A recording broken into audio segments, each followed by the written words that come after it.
Hello, everybody, and welcome to the Coach's Corner, where we help you get to your next level.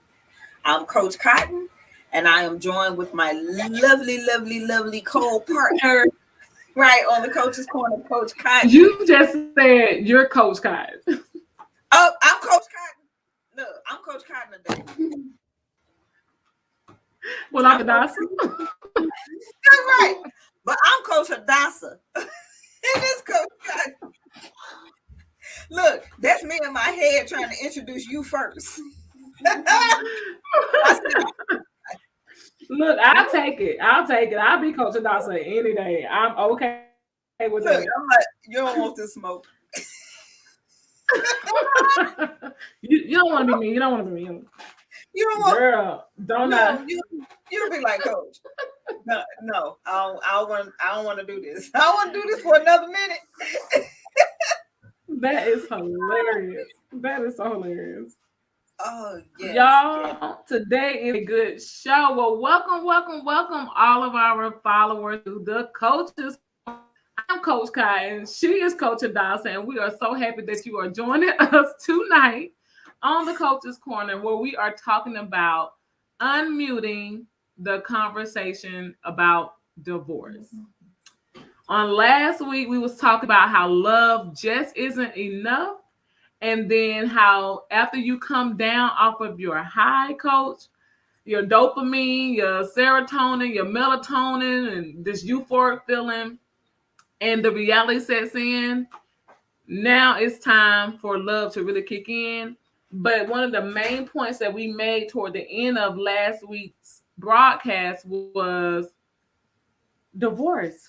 Nobody wants to talk about it, but it's one of the most common division separators of a couple, a relationship, marriage. So we're unmuting it. We're talking about it tonight here on the Coach's Corner. So y'all stick with us. Coach Hadassah got some great information and knowledge to share with you all. I'm just going to support her tonight in her conversation with all of us about preventing divorce and what goes along with a marriage to make it work. So, Coach, we are ready. We are here. We showing up for this. I am tagging and telling the friends so people can Look, join this podcast. I'm laughing at Ebony. She said, "Oh, my show is on." Hey, Ebony. Hey, Ebony. Yes, Ebony. Hey, y'all. Yes. Thank you so much, Ebony, for being our number one supporter for the Absolutely. Coach's Corner. Yes. But listen, first of all, I want to say, I am not out here like I'm some relationship expert guru, all of that type of stuff, that sounds good and it sells, I mean, at the end of the day, somebody trying to sell you something and upsell you on a new book and coaching program and all that kind of stuff. And I mean, it's like, hey, I ain't knocking nobody's hustle, right? But the thing is, I just want to let everybody know at the end, and matter of fact, forget the end of the day, the beginning and end of the day, right? This is your life, right? Mm-hmm. It's your life. And you don't want to put your life in the hands of somebody just kind of selling you a product, right? And especially that don't have the experience, okay? You know what? I'm gonna say this. I'm cute. I ain't hating on nobody, right? But I'm just saying. I just find a whole lot of these relationship guru coaches and things like that. It's like they single. Who that part? I'm trying to figure it out. That part. It's like, or if they married, ain't been married for 2 minutes. Right. I mean, absolutely. You. I mean, girl, they fresh out the church, fresh out the tux. I mean, you ain't talking nothing but the truth, girl. And look, Now I'm saying that from, again, like I said, I am not a relationship guru and, or, a dean or whatever. I'm just sharing from the experience of, I've been married for 20 years. Okay. And I'm gonna tell you all, just like I said to coach. So I've been married for 20 years. Um, I've known my husband for 28 years. I have to go by, I have to start. That's why I got to go back The to year. whole timeline, the Right, the whole event. time. So, right.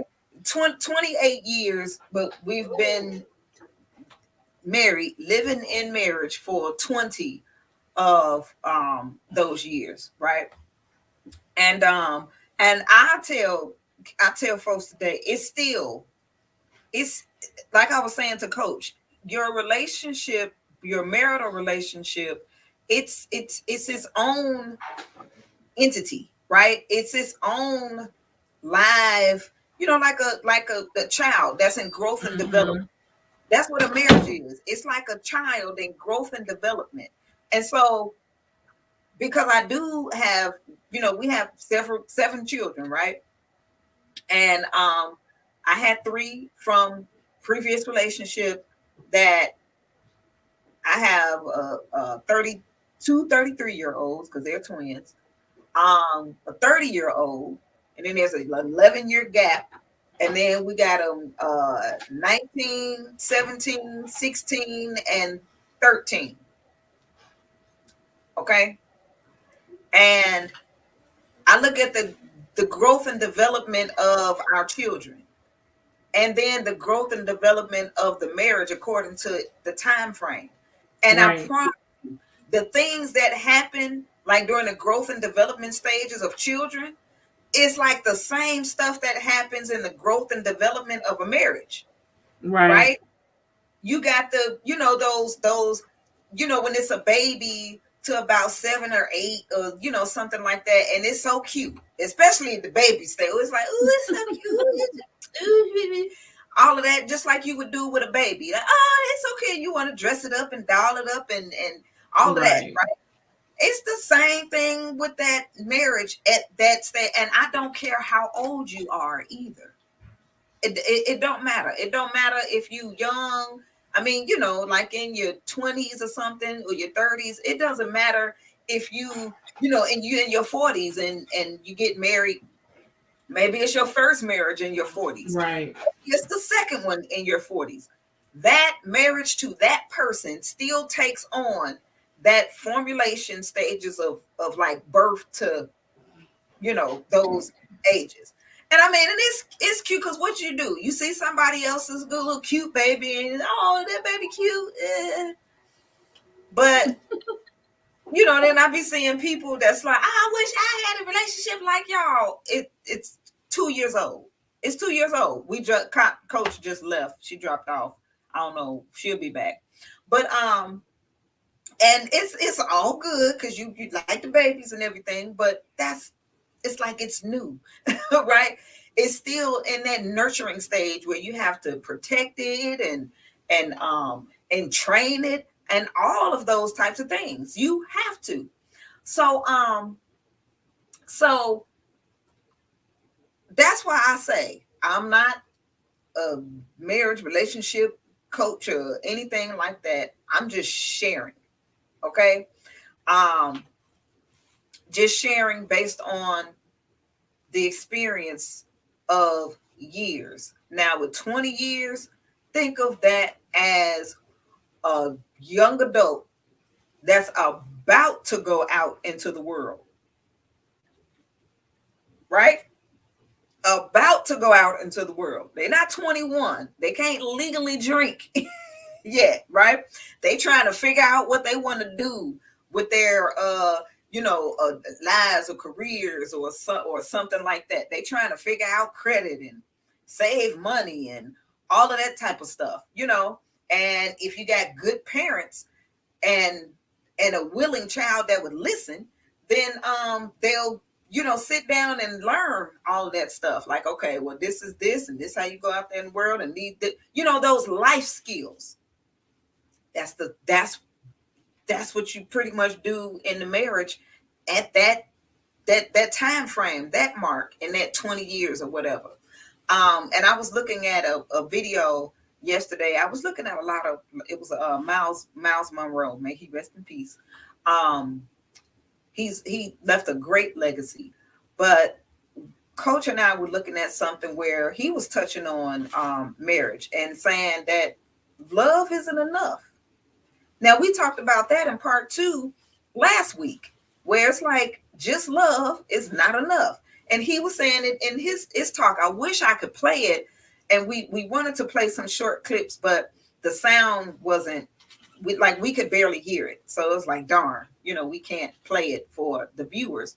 But he had some good points, like love isn't enough. Everybody started out loving each other in marriage, but divorce is like 50% in the US alone, right?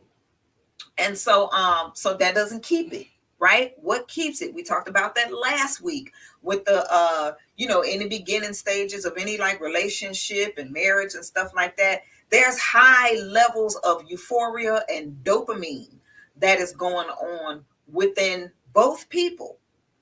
And so that's that whole lovey-dovey honeymoon stage, all of that type of stuff, which lasts anywhere from 90 days to 18 months. 90 days to 18 months. So 18 months is what? That's a year and what? A year and 6 months. Now think about it, a year and 6 months. Think about people when they get together and then the time frame that they break up in, right? Usually somewhere around year 2 and 3. Well, why is that? Dopamine wears off. Now you got stuff that's come in. Life happens. Or like they say, reality sets in, right? Oh, wow. Okay, so Coach is going to get back in here. She's saying that she had a disconnection over on her end, but she's going to be back. We'll just wait for her to come on back. But those are the things that happen in that time frame. So now reality sets in. It's not that the reality wasn't there the whole time. It was, but folks was high. That's pretty much what that was.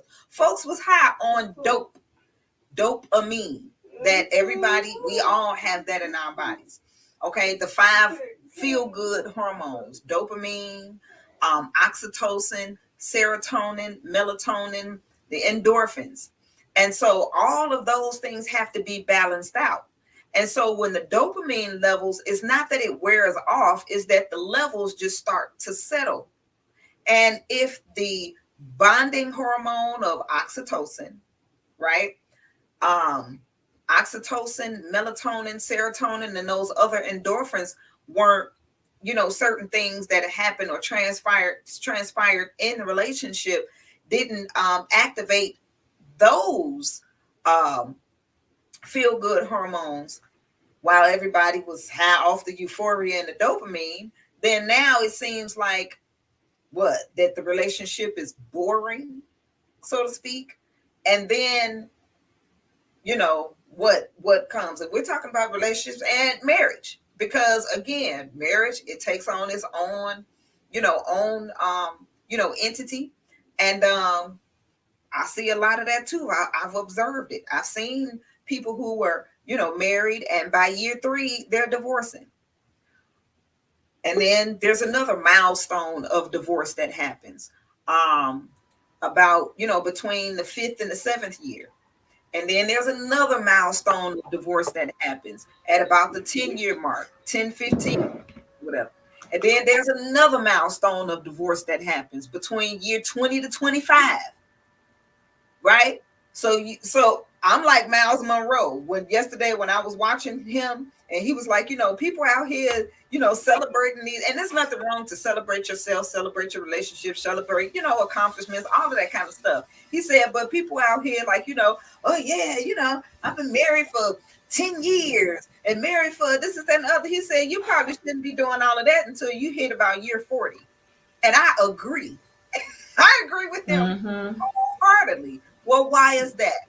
Because between that that last stage that I said between years like 20 and 25, usually those are the ones that, because I've seen that happen too. I'm like, these people, they've been married for 25 years. Like, what? 25 years, that's like a lifetime. That's a generation. Like, they might as well stay together. Well, there's a lot that occurred in that time. But in that time, they've also built up a lot of things together, right? Pretty sure they got children and houses, assets and things that they've acquired together. And this is not a boyfriend and girlfriend relationship where it's just like, oh, I don't want to be with you no more. I don't want to be with you no more. And then you go, that's high school stuff. Right. Right? It's bigger than you. And it's bigger than them. It is, right? And so, it's little stupid stuff that I've even said it. I've even said it. But then, when you're married and you go through things that all married people go through, you start thinking differently and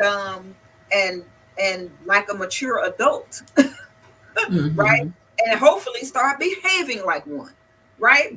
And so you see that time frame, and in most cases it's like two things that I see where married couples that would probably get a divorce between year 20 and 25 is one, they've built a lot together. And so, you thinking about they got to split that. And then if they have children, and with most likely 20, 25 years, you got children. They're the children are pretty much independent now. They can take care of themselves. And although we're going to get into this too, that they, everybody is still going to experience some type of trauma, because you're talking about a family that bonded, and not only just with them in the household, but then also the family, the community, that they're involved in as well. All of that becomes part of it, not just those two people, right? If you're thinking, then you're considering everything from you to the other person, to your children, to your household, to your extended family, your community, friends, like all of that comes into play, right? And in most cases, they've, I guess, figured that out, and how they gonna do that or whatever, and then boom, that's where you'll see that. And so, me personally, even before I got married, I look at everything like this: that if I want to be the best at something or do something, with some excellence, I'm gonna try to seek out. Well, not try. I'm gonna seek out those who went before me in that thing that I see as successful in it, and they have the results that I want. So in my family, I looked at those people, you know. I've got uncles and aunts that have been married for 36 years or more, and not just married just to like, oh, I ain't got nothing else to do. I'm talking about like, I don't want to say happily married, because happy means opportunity. They're not taking opportunities every day with one another. They are joyfully married, right? There's joy there's joy and peace. That is what I see. It's like, yeah, love, that's the beginning. right? Like when we talk about the fruits of the spirit, love, joy, and peace. Mm-hmm. So after we get past love, there got to be some peace and some joy. Because if it ain't no peace and it ain't no joy, it ain't. That's why love isn't enough. Peace and joy. Guess what? You experience those that spirit. You experience that with the feel good hormones of serotonin, Right. and oxytocin. That's where you experience peace and joy with um those three feel good hormones alone. But if they've never been activated because of the activities in that bond that those two people would do with one another, then it doesn't, it's not going to create that in the body. So then um so that's why I said, I'm not out here like some marriage relationship coach guru type of thing or whatever. Because look, I'm we still in the danger zone. Mm. I mean, seriously, we still. I mean, it's like we good, but I'm just saying it could go either way. You know, it really can. That because we see a lot of people get divorced between the 20 to 25 years. Yeah.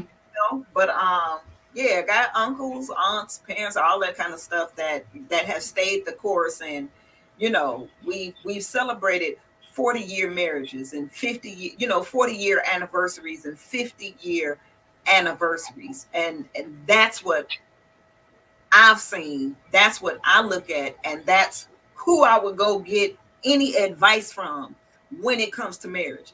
So that's what I mean by do not put you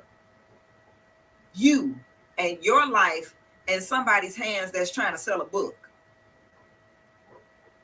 Nah. And it's It needs to interesting. be a reputable resource. Yes, and it's very interesting that because I've said this too. Like, why is it not a lot of married couples, especially at least that they got 30 years under their belt, maybe 25, even 25, 30 years under their belt, that's like out here, you know what I'm saying? Like with the relationship, and I answered my own question because they ain't got time because they working on their own stuff. Right. They minding their Pretty own much. right. They minding their own house. That's the reason why. So be careful with stuff of like that. I mean, like, yeah, it's a lot of I see single people that selling single stuff, and it's like, cool, that's cool. You single and you talking about Mm-hmm. singlehood, that's fine. But you single and you talking about marriage, it's like, please stop. I'm gonna need y'all to stop. Period. Like, for real. Find another hustle, but that ain't it. Find another hustle. It just don't make sense. And I remember my brother told me this one time, and at the point when he told me, I took offense to it because he was like, you can't be giving out no advice on what people happen in the marriage or what they go through in the marriage. And so my offense came because I was like, well, let's not forget that I've been married and divorced, so I can speak on that. Yeah, you can speak on simply that because I've been through that part. Right. I'm like, no, am I married today? I'm not. However, I had 6 years of that experience, and I think I can comment on it. Especially we're talking about divorce because I know what led to mine. Exactly. And so he was like, you know what? I stand corrected. Right, that's the thing about it. Right.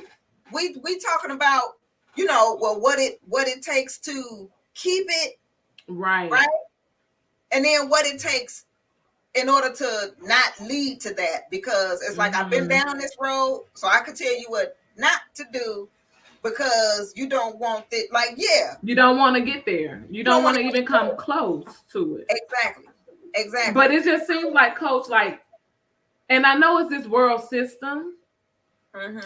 People have been, and I'm saying people in general, so no one take offense to it, but people have just become so celebratory of the quote unquote singlehood, or just being overly greedy. That's what I call it. You're just greedy because you hear this whole term about ethically non-monogamous, but you have a wife or you may have a husband, but it's the freedom of you stepping outside your marriage with permission of the other person. And I just go, that just doesn't even exist. It's not realistic. There is no such thing and to be ethically non-monogamous. You're just either a polygamist, right? Wait, Coach, like you wouldn't believe it. You would not believe it. And the reason why I'm bringing this up because it goes right in line with what you're saying as far as the preventing divorce or what can lead to that step, lead to divorce or whatever, or separation. It's a new thing. Like I said, I'm like, is this a trend that I'm just not jumping on this ship? But it's the acronym is ENM, ethically non-monogamous.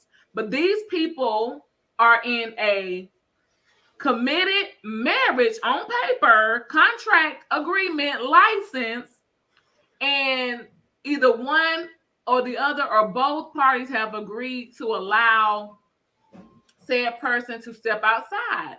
And I can't even say that I see a lot of it in men. I see it on both sides. Men and women are saying I'm ethically non-monogamous, so I'm in an open marriage.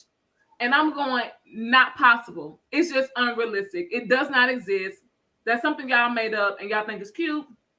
Because when you allow any third party, and I'm talking about other people, it can be finances, coach, anything that comes and takes precedence over in your marriage, besides your partner, therein lies your problem. Only entity that should be involved in this union is the Heavenly Father who instituted the marriage.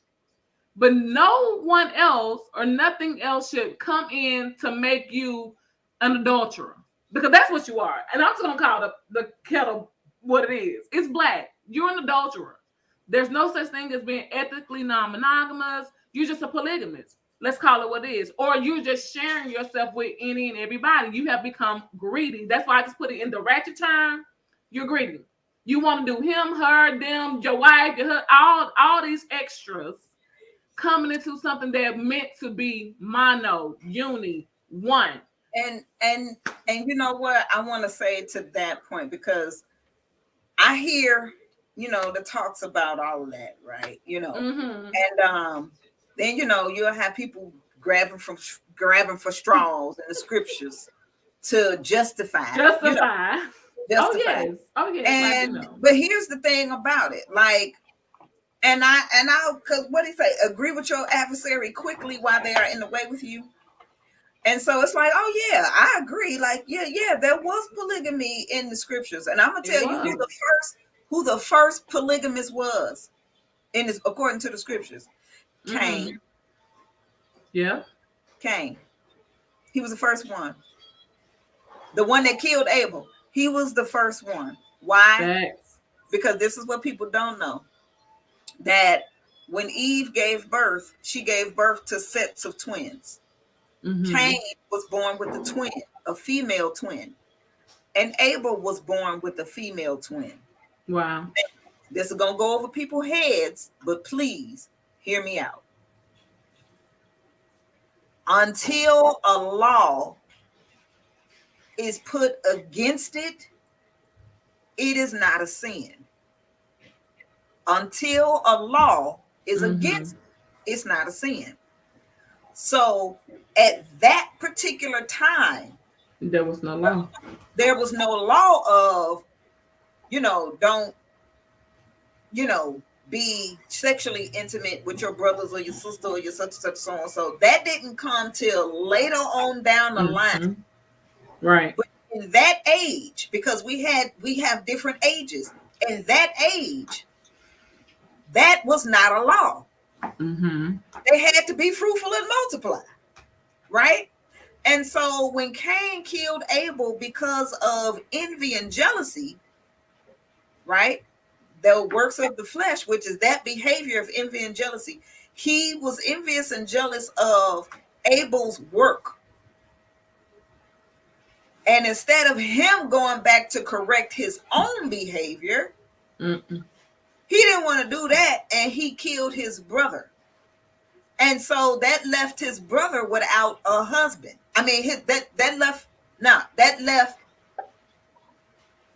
left.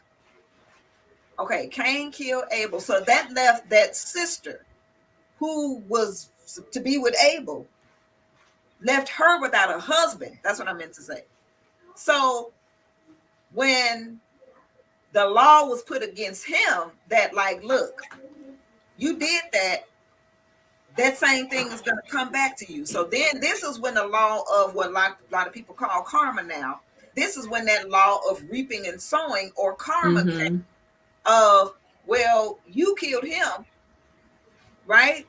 You drew the sword, you gonna die by the sword. That's when that came in effect. And he was like, oh, this is too heavy for me to bear. And he's like, okay, well, I mean, it's gonna happen to you, but then whoever do that to you, that's gonna happen to them, right? And when he sent him out, not only did he take his wife, which was the one that was born with him, but then he took Abel's too, because she ain't had no husband. So he was the first one in the scriptures that was a polygamist. But look at his behavior. Right, that brought that on. It makes perfect sense to me. And that may have been a little deep, but I got it. Right. But you can always go back. You can go back and read it and send it. I'm like, stay with me now. But that's what happened. And so when I hear these people that, look, men and women, the men that you know want to plant that into a woman's consciousness to where where she agrees to it, right? You know what it said, in the last days perilous times shall come, men shall be lovers of themselves, hardy, boastful, blah blah blah blah blah. You know, these are the kinds that creep into houses and lead away silly women.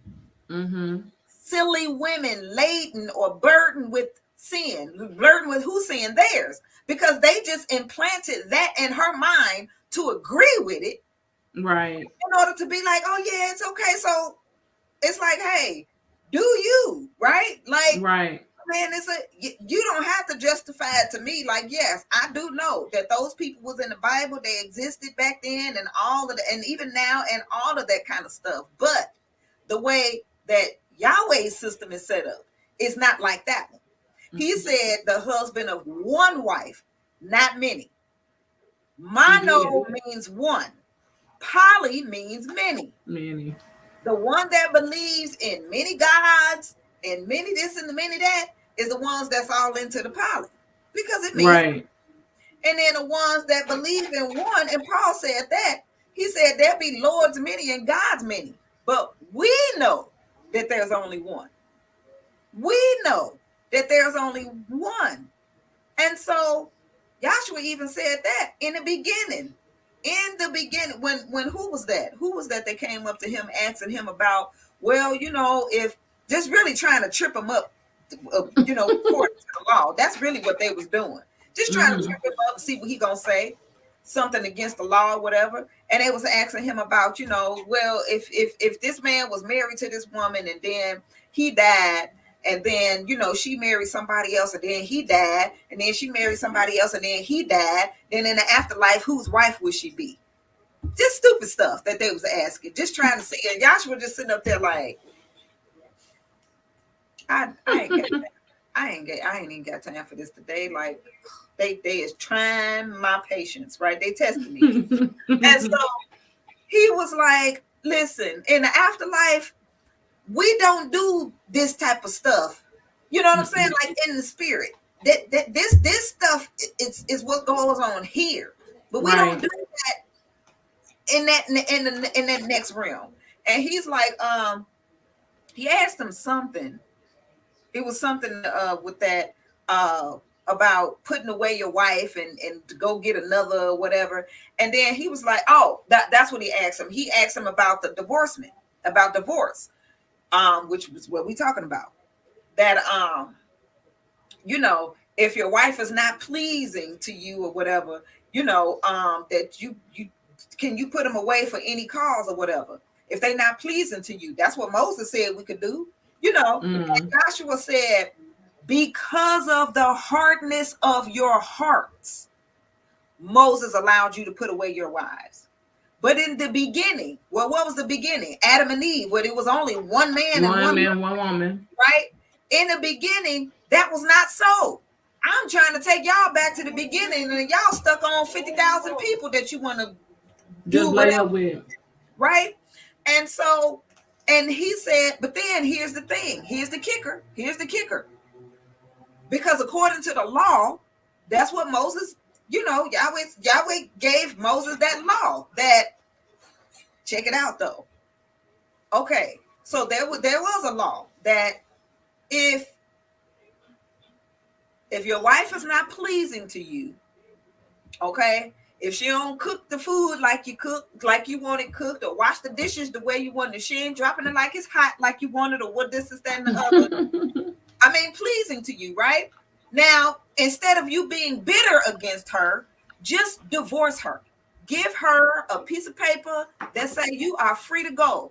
Right. Here's that they don't go to though, so that she can be another man's wife. Woo, don't no man want to hear that. So that she could be with who? Another man. Now he want 50,000 women, but no, she ain't supposed to be with nobody but him. But that's what the scriptures say. Give her a writing of divorcement and let her go so that she could be another man's wife. Mm-hmm. He didn't say keep her and commit adultery. He didn't say that. He said give her paper to let her go so that she could be another man's wife. And then also he said, and then if she get with another man, or he hate her, or if the husband divorced, you can't go get her back. You left it. It's gone. It's over. It's done. You can't go get her back. He said, because what? That is a defilement of the land. It's in the book. It's the law. Mm-hmm. So that's all Joshua was trying to bring them back to. Every time they went there, he like, I'm taking you back to what the law said. Back to the principles. Back to what he instituted in the very beginning. In the first place. And it don't have nothing to do with 50,000 people. But I don't argue with people about stuff like that. And the reason being is because I'm going to just observe what you do. That's how you live. That's how you get down. That's what you do. That allows me to know what God you serve. And right. That's all it is. I know who your God is. And we ain't got the same one. So we are not serving. You know what I'm saying? Coach, now you said a mouthful right there, because we know who you serving, and then you serving flesh. You have become an idol to yourself. And like that just does not agree with what I'm doing over here. Yes. And that idol, look, idol worshiping is just like a husband and a wife together and adultery enters. Mm-hmm. That idol worshiping, that is spiritual adultery. That is when we looking at something more than our creator, right? Than our heavenly Father. That is the same thing as adultery. And I mean, shoot, these days people don't care nothing about that. That's just like period. Adultery is so it's so doggone common. It's common, yo. It's super. It's so common that we got to do a whole podcast about speaking about divorce, because that's common too, but ain't nobody talking about it. Yeah, but ain't nobody talking about it. But what we talking about though, with the number two, the two causes of divorce is, number one is finances, and we talking about that, right? And two is adultery. Well, mm-hmm. Why? Because one, with the finances, and we talk about this, energy. Right. Money is energy manifested on a material plane, right? It's currency. Money is currency.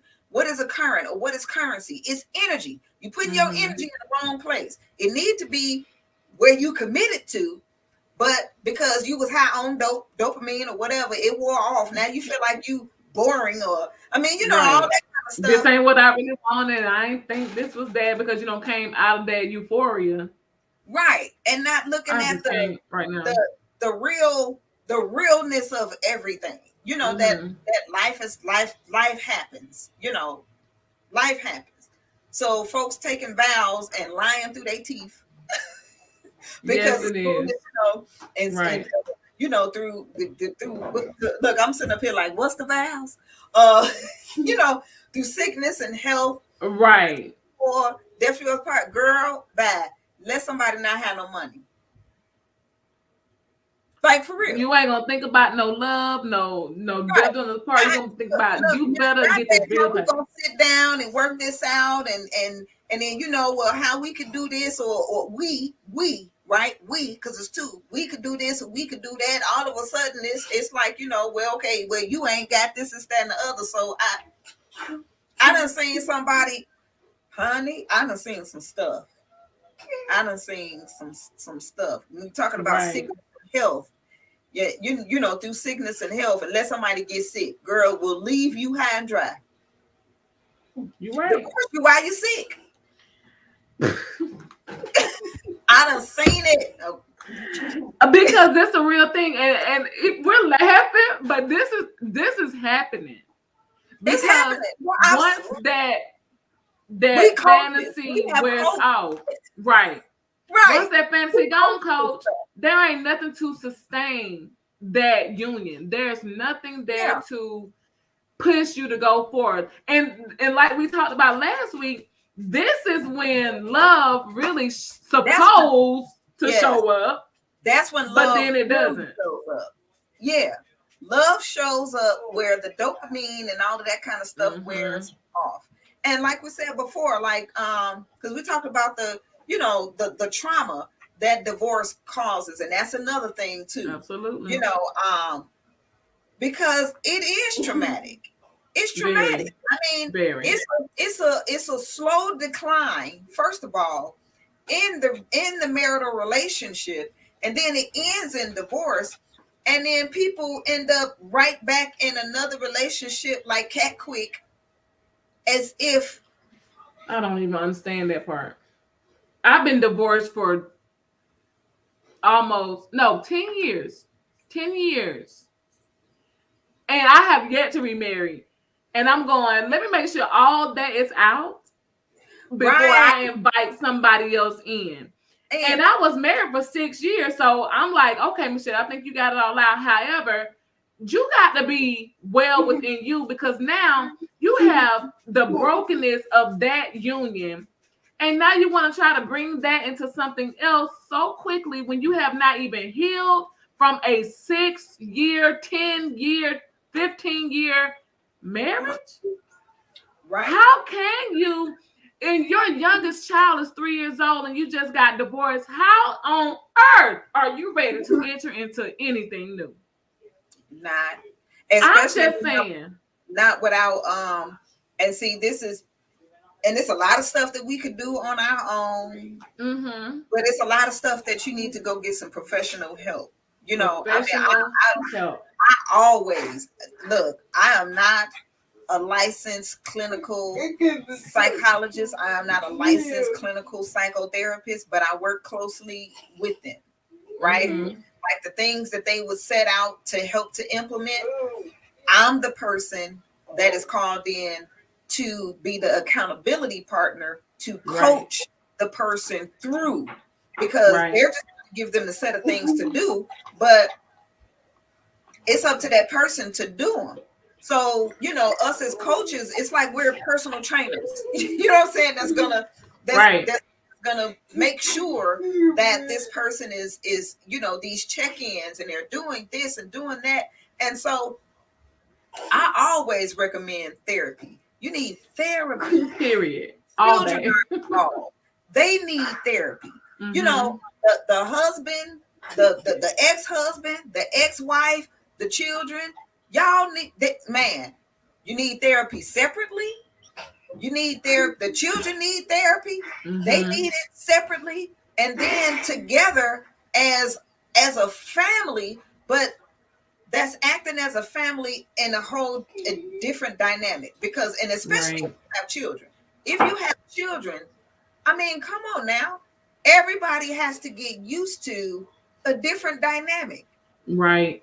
Household, y'all not living in the same household anymore, you know what Mm-mm. I'm saying? And then eventually, you know, both of them, the ex-husband and ex-wife, they're gonna start dating. And so all of these things has to, you know what I'm saying, like there's ways to do that. And then those are things that have to be talked about and even presented to the children. Because here's the thing about it: mom and dad aren't together anymore. This is from the child's Right. perspective, the children. Mom and dad aren't together anymore. Mom and dad used to spend the time and everything together with them, even if they was in separate rooms in the house with them. They was all still family, right? And so now, when mom and dad aren't together anymore, mom What start happens? Right. dad start dating. Guess what they got to do? Bond with this new person, which takes Mm-hmm. away, right, the attention from the child. But they do have to bond in this new relationship with the new person too. And they can't always do that with the children. They have to do that separately outside of the children and with the children. Right. It's a lot, right? And so that's the man, that's that thing where if people are really thinking, and I've been in these different groups. I mean, I don't know if you do this, coach, but I do it for the sake of knowing what I could, a potential client that I could possibly be coaching, Right. so I be in some of these divorce groups and Oh, things, absolutely. checking them out. Yes. And the one thing that I see all the time is what they wish they would have knew before they got divorced. Which is what, Coach? Go ahead and educate us. What they wish they would have knew and then did before they got divorced is their life afterwards. Like Yeah. everything that I just described. Of now you got children, how that looks. Now you're Right. trying to date, how that looks. Right. You dating and you have children, and then how you have to how you have to form this relationship or bond with this new person, and you have to do it separately from your children, and then how Mm-hmm. your children may think or feel about said person, like all of that stuff. And that, I wish I would have, if that was, if that was something that I wish I would have knew or was counseled on and all of that kind of stuff. And it's like, yeah, like, but people don't realize that divorce, that's a business. It's big business. And if It's you don't know, you will learn really quickly. right. It's a money game. And so I just say, for people who are not, if you're not married, you've never been married, you single, Mm-hmm. but you want to get married, think about all of those things first before. I mean, as you're, going through your whole, dating experience and stuff like that, because this is your life. Right. That's the This, conversation that should take place, yeah, because it's too you have late to, after everything has transpired. And yes, Coach, I agree 100% what you're saying. Just speaking from experience, and I don't say the good news, but it was fortunate my end of it, of my divorce, because we didn't share mutually anything. We didn't have children. We didn't have property. We didn't have land. We didn't have anything that we had to divide up, because in a divorce, there's a separation, there's a division. So if you do have these things, children, property, land, businesses, all this stuff, you have to mutually divide it. It has to be fair. So I didn't have all that with my ex-husband. However, what was present, which I think mentally, why coach and I definitely encourage therapy, is because the emotional trauma, the mental trauma, and the physical trauma that comes with a separation. It is a loss. So if there's any way you can prevent that loss from happening, do the work to do that. If you are in a marriage and you may be saying to yourself, hey, I'm thinking about divorce, I'm just unhappy, whatever the case may be, the stresses of finances, the stresses of adultery and infidelity that has now found its way into your union, there is a way that you can go, let me just put this disclaimer out here. If both parties really want to work to stay together, and if that's the case, do the work to really do that, because you can save yourself a lot of emotional, mental, and physical trauma. And financially, because when you do have a lot of shared things, children, property, land, real estate, whatever it is, that's gonna hit the pockets. And everybody think, oh, it's just my husband, because how we look at it, the husbands, most times the male is the breadwinner, but not so no more. That's not happening. I can tell you about all how that works. Look, let me go ahead and share. And I'm gonna give you a perfect example. It just don't work out like that all the time. People like to look at celebrities and stuff when it comes down to it. So let's just go ahead and put it out there. Mary J. Blige, right? Mary J. Blige. Okay. So prime example of a woman who was the breadwinner that is paying alimony to a man that, was her husband, her ex. Now he's her ex-husband. And, they don't have any biological children together, but he had children previously to, I don't know if it's 2 or 1 or whatever, but I know that, she was a stepmother to his children. And she paying him alimony. And look, and he was her manager. Wow. A manager, and I don't know if he if he was a producer too, but I know he was her manager and everything.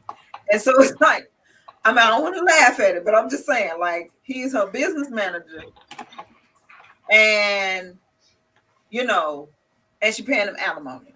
So the way that this works, the way that alimony or now they call it spousal support. The way that spousal support works is this. The reason why women were the ones that got spousal support back in the day was because they were the managers of the home. They stayed at home. They were working at home. Right. Being a stay-at-home mom is work. You're considered a displaced worker. You're working. It's just that there's no value placed on your work where somebody is going to cut you a check. Right. One that is doing that, or that should be doing that, or whatever, is your spouse, because you're working for him, basically. You taking care of his children, you keeping his house, you cooking the food, washing the clothes, like all of that type of stuff. And so it is his job to value what you do.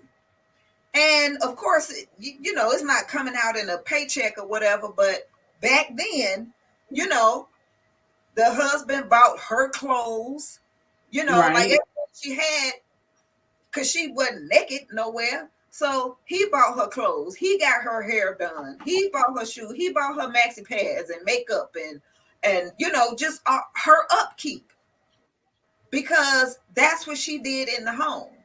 And in many cases, she was, if anybody remember the show Brady Bunch, right?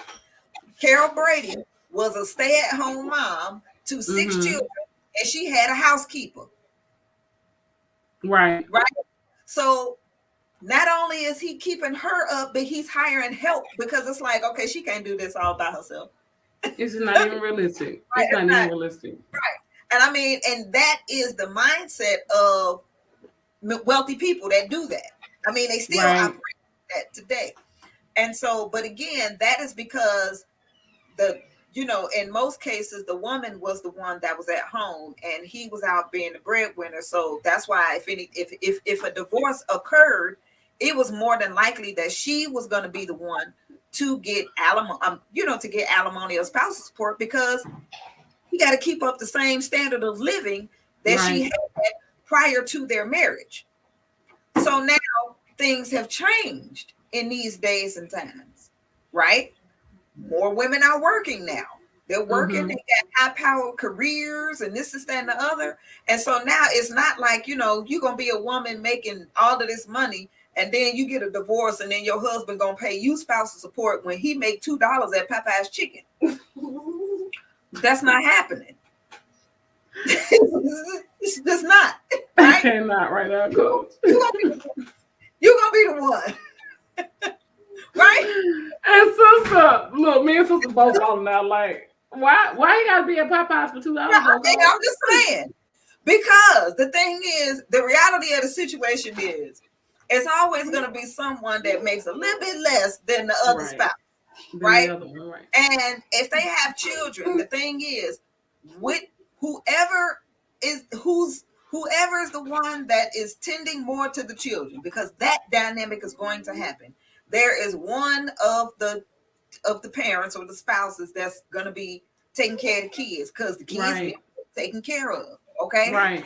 And that person is either, they're going to be splitting their time. Maybe they work part-time because they have to tend to the house of the children, or the full time is the house and the children.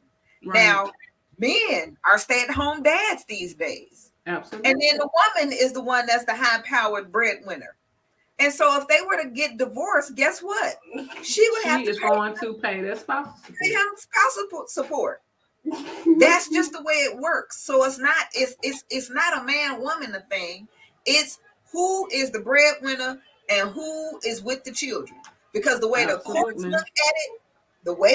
look at it is that somebody got to be minding the children.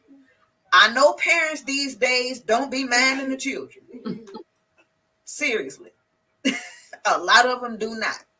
But the courts is like, somebody is minding the children. Who's minding the children? Who's making the money? So the one that's making the money got to pay this support to the one that's minding the children, because they all have to be taken care of just like they was taken care of before this divorce happened. Right. If people knew these things before they entered marriage, it's not that they wouldn't get married. It's just that they would choose better. Ooh, that's part 3 it is, because that part right there, that's gonna have to take us into part 3, because yes, you gotta unpack that. Just because, and let me tell you why. Y'all drop in the chat if y'all need a part 3 of this on that part along what Coach just said about making better choices, having a different conversation. And the reason why I say that, Coach, is because when Miles Monroe was talking about it, and the link to Miles Monroe video about the principles of marriage is in the chat on YouTube and Facebook. But one of the key things he said, Coach, that I'm just holding in my pocket, he said, the reason that most marriages don't work is because the lack of knowledge. Yes. There is no knowledge present. And that's what you just said. Because you don't have the information, because you didn't do your due diligence before we entered into this union. We wasn't in the dating stages. We was not asking the right questions. So now we are married and things are falling apart. And we trying to figure out, love is gone, work is gone, finances is shot. People is all involved in what was once our union, but now it's a whole gang of people in our marriage. And I'm talking about not just like adultery or stepping outside your marriage, but I'm talking about your mama in your business, your daddy in your business. I'm just going to put it out there. It's more people inside your marriage than the 2 people that it's supposed to be. And so that's because the lack of knowledge, which makes it unsuccessful. It makes it unsuccessful. And I just feel like, Coach, that needs to be part 3, because we need to start asking some different questions. We need to start making better decisions. We need to look and do our due diligence when it comes down to this conversation of marriage, divorce, dating, all this type of stuff. Because if you had some wisdom and some knowledge, I promise you're going to think twice about the divorce before you even get there. You're going to be like, okay, Lord, I need some long-suffering love because I got to stay in this. And my mama always say, let me tell y'all, Mama Cotton go, somebody wrote a song said it's cheaper to keep her. And she was like, now these days, it's cheaper to keep him or her. Because you better ask God for some wisdom and some long suffering. It's cheaper to keep them. Just say them. It's cheaper to keep them. Yeah. Right. And then Miles said too, Coach, and we can get ready to end with this because I think we need a part 3. Evan says yes, part 3, please. Dr. Miles Monroe also said success depends more on what we know than how we feel. Yes. And Coach, you know how me and you, we coach on separating them feelings for the reality. Yep. And get you some knowledge. My people perish. And divorce, if you're at divorce, you are perishing because the lack of knowledge. If you want some preservation, again, if you want to be the salt on the earth and the light of the world, you need to make sure that you have some preservation and some knowledge inside your marriage. And I'm done, Coach. But I think I'm with Evan. Part 3 needs to come because we got to touch on that knowledge. We got to touch on what makes it successful. Yes. You know what I'm saying? I mean, but this was beautiful. This was beautiful because it was 2 different points. Coach has been married for how many years? 25 years? I don't know. It's a long time. I started thinking about the kids' ages. Like, okay, when this one was born, then we was on the side of the tree and we had that back in what was it? You start doing all this here. It's like it's a long time. A long time, which is the thing about it. But still not long enough. Like, you know, like I said, our marriage is like the young adult about to get out here and experience life for real on their own. Right. But I'm gonna say, Coach, you're doing a good job. You're doing it. You still in it. You survived. And look, listen, y'all still hanging tough in there. About a couple of years ago, girl, we was on. What did I say? I said we, you know, like it takes like the age or whatever. Mm-hmm. And so, what about the 18th year, 17th, 18th year? You know, when you would be like graduating high school, right? Baby. Yeah, it was a different conversation. Ooh, child, we barely graduated. We needed. Look, I didn't make it out of elementary. Let me just tell you. I was supposed to be going to the 6th grade, and I was like, nope, we're not gonna make it to middle school. So. We was on academic probation. We had detention. We was dishing school. we had to go to summer school to graduate, get our diploma in the mail. All of that, Coach.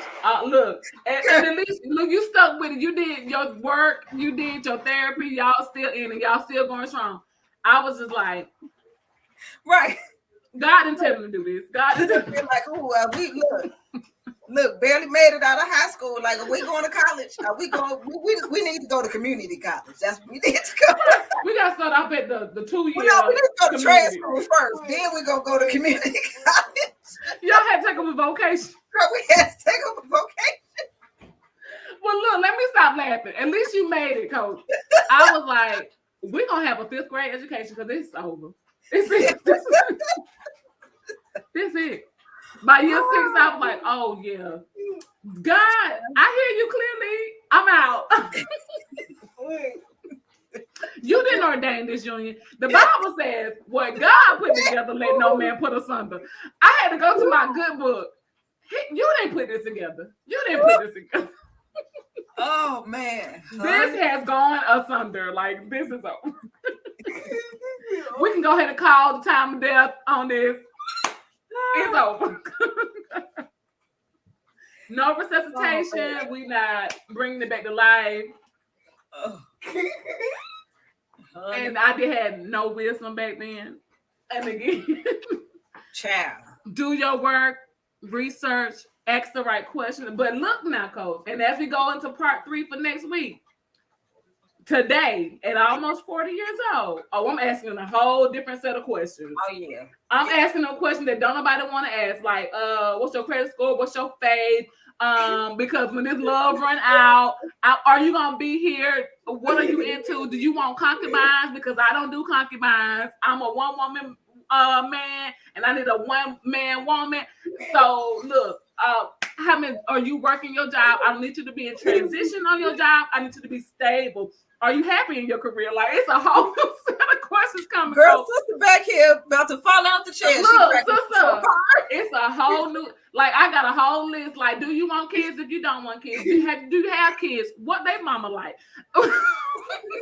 Coach gonna be out there speed dating, like on the first. Yes, baby, I'm ready. I got a whole. You gonna come on the first date with all the questions? They're gonna be like, did you hit me? Did you hit with all that? I sure did. Look, I can't even look, I'm the Aries. I ain't got time to waste. Come on, we gotta. Period. You know I'm impatient sometimes. I'm like, look, are you gonna have that long suffering love? Because love is long suffering. Did you watch the Coach's Corner last week? This is what we're talking about on here. What we talking about on the Coach's Corner last week. If you ain't tuned in to the Coach's Corner, then I don't think it's gonna work. It's not gonna work. No, you're not happy in your career. Oh, never mind. It's not gonna work. Coach, I can't even play like that. Look. It's time out. Like that.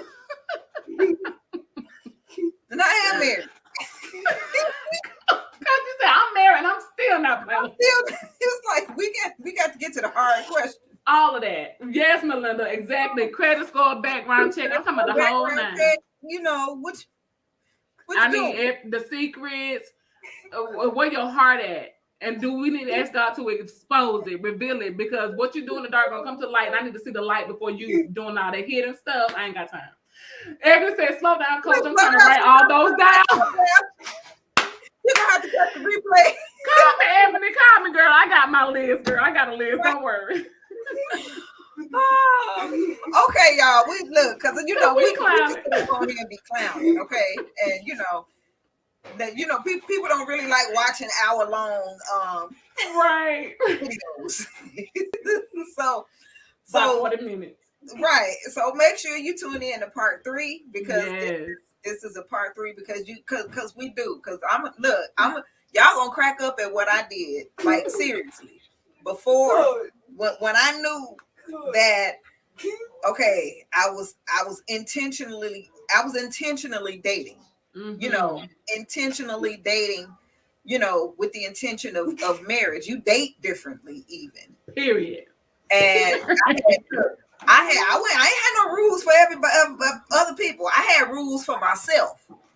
You set up rules for yourself and be intentional and all of that type of stuff. Yes. And when I tell you, I'm gonna save it for part 3. But when I tell y'all what I did with my intentional dating, and then even how I was looking at the people, because everybody put their best foot forward. You put your best foot forward. Your representative. Your representative shows up, not you.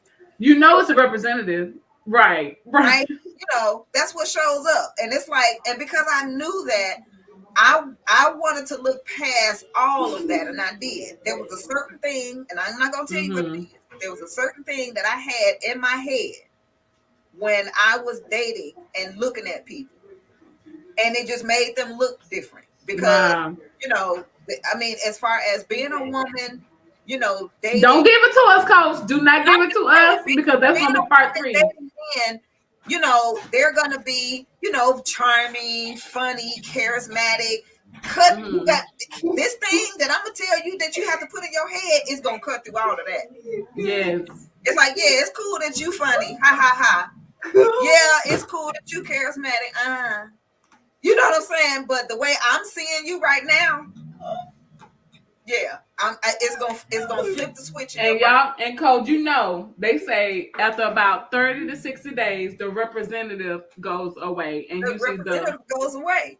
But truth. But what I'm gonna share with you, you're not gonna even see that representative on day 1. Oh, I'm ready. Yes, we got to do this. We got it. Next week, y'all, part 3, intentionally dating to marry. Right? So y'all show back up for the Coach's Corner. Y'all have been sitting with Coach Hadassah, who is just experienced, knowledgeable, got a wealth of information that she's willing to share with us. I am Coach Cotton, and here on the Coach's Corner, we help you get to your next level. Look, reach out. Coach Hadassah is a credible, reputable, notable coach in her field. Reach out to me if you need some help. I told you, everybody got your list ready. So we will see you next Tuesday. Listen carefully. New time. Yes. 7:30 p.m. Eastern Standard Time. 6:30 p.m. Central Standard Time. And 4:30 p.m. Pacific Standard Time. Yes. 4:30 for my West Coast, 6:30 for my Midwest, and 7:30 for my Eastern people. Okay, don't forget, we'll put it in the chat and try to remind you all throughout the week. But be back with us next Tuesday, 7:30 Eastern Standard, right here on the Coach's Corner. If you go back and watch the replay, put hashtag replay, and make sure you subscribe to the YouTube channel, the Coach's Corner, and the Facebook pages as well. Y'all go out and be great. Yes. See you all next Tuesday.